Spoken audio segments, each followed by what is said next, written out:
Good morning दोस्तों। सावन का महीना स्टार्ट हो गया है।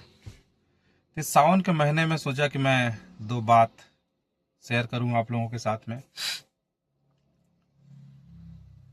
दोस्तों, ये महीना पूजा पाठ लोग करते हैं, शिव जी की आराधना करते हैं। तो मैं सोच रहा था, मुझे किसी ने कहा कि मनुष्य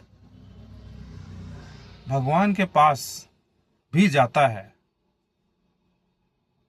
अगर वहां पर माइक्रोफोन लगा दिया जाए,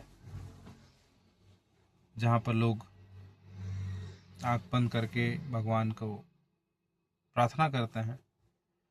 तो वहां पर पता चलेगा कि लोग अपने मनोकामनाओं की पूर्ति के लिए प्रार्थना कर रहे हैं। हर किसी की अपनी अपनी डिमांड्स है,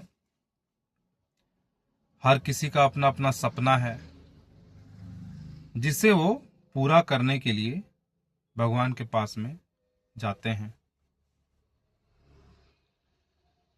तो इसका मतलब क्या हुआ?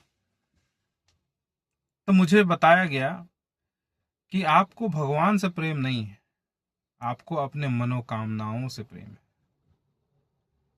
आप भगवान को भी अपने मनोकामनाओं का पूर्ति करने का एक साधन तुमने बना लिया है। अब मनोकामनाओं की पूर्ति मतलब भगवान के पास भी जा करके अगर अपने मनोकामनाओं की पूर्ति के लिए प्रार्थना कर रहे हैं, तो मतलब मनोकामना बहुत बड़ी चीज होगी कि मनोकामना अगर पूरी हो जाएगी तो सचमुच वो कुछ बड़ा होगा आपके जीवन में। तभी तो जो सर्वोच्च सत्ता है इस सृष्टि को बनाने वाला, उसके सामने जाके आप वो चीज मांग रहे हैं। तो क्या मांग रहे हैं? तो मुझे इससे यही समझ में आया कि मनोकामना पूरी होने से मुझे खुशी होगी, मुझे संतुष्टि होगी, मुझे ये लगेगा कि मैं सक्सेस हो गया, सक्सेसफुल मैं हो गया। तो ये जो भाव है कि जब ये हो जाएगा तो मुझे खुशी होगी, इसका मतलब तो ये हुआ कि मैं खुशी ही मांग रहा हूं। मनोकामना के पूर्ण होने में मैं अपनी खुशी को ही देख रहा हूं। तो असली चीज तो हो गई खुशी। तो मैंने सुना कि तू भगवान के पास जाके सीधे खुशी ही मांग लेता, शांति ही मांग लेता, सुख ही मांग लेता। ये मन ने तुझे इस चक्कर में फंसा दिया। तो भाई असल बात तो ये है कि इंसान को सुख और शांति ही चाहिए, और उसके लिए धर्म ग्रंथों में संतों ने इस बात को बताया है कि वो सुख और शांति आपके अंदर है। बस जरूरत है उस तक पहुंचने की, उसका अनुभव करने की।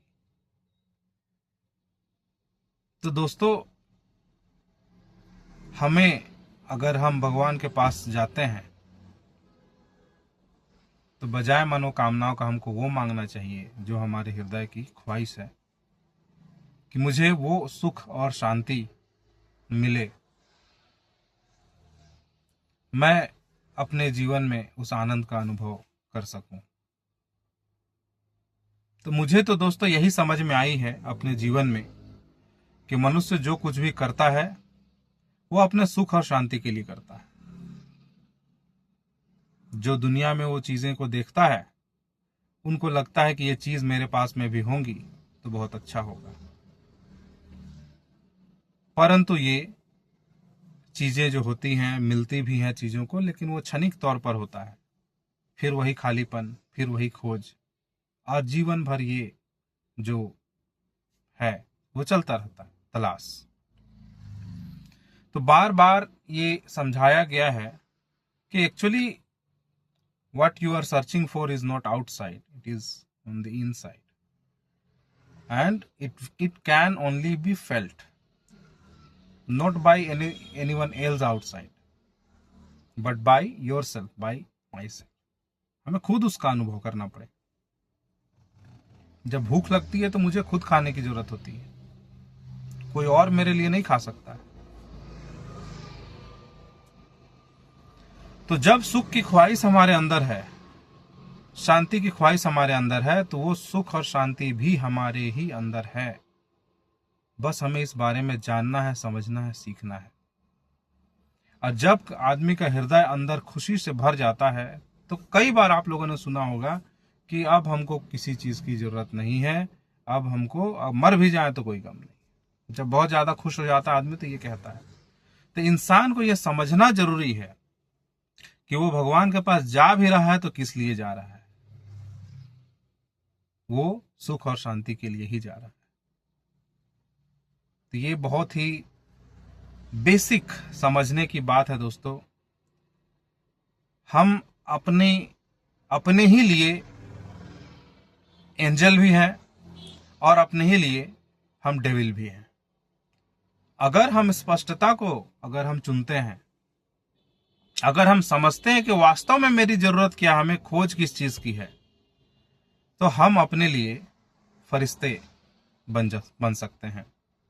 और अगर हम बिना सोचे समझे सिर्फ वो करें जो दुनिया कह रही है, जहां दुनिया जा रही है, तो हम अपने आप को ही उस परेशानी के उस चक्रव्यूह में डाल देते हैं, जिससे जीवन भर आदमी निकल नहीं पाता है। तो यही मैसेज था मेरे दोस्तों, कि अपने जीवन को समझें कि हम कौन हैं, हमें किस चीज की तलाश है, और जिस चीज की तलाश है वो कहाँ है और उसे कैसे प्राप्त करनी है। धन्यवाद दोस्तों।